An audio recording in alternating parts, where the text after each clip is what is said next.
যেখানে হীরা সিং নামে এক গরিব কৃষক থাকত। একদিন রাতে হীরা সিং এর বউ ওকে বলল, শোনো, রাকেশের কাছে লেপ নেই, ও কম্বল মুড়ে শুয়ে থাকে। পরের মাসে ঠান্ডা পড়বে, বিনা লেপ ছাড়া কিন্তু একদম চলবে না। আমি কাল একটা নতুন লেপ নিয়ে আসবো। সোনার লেপ আছে নাকি? ওর জন্য একটা আনবো। নেই তো ওরও কাছে, কিন্তু এখন একটাই নিয়ে এসো, পরের শীতে আরেকটা নিয়ে আসবে।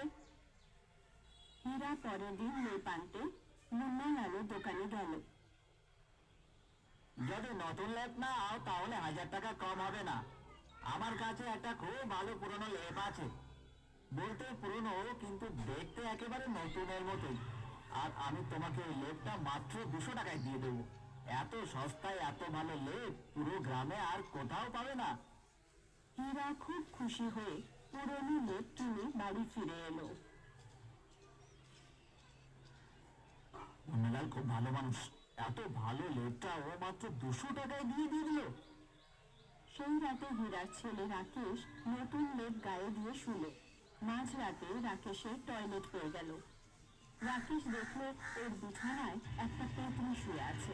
রাকেশ চিৎকার করে উঠল, বাঁচাও বাঁচাও! রাকেশের চিৎকার শুনে রাকেশের মা বাবা আর বোন ওর কাছে চলে এলো।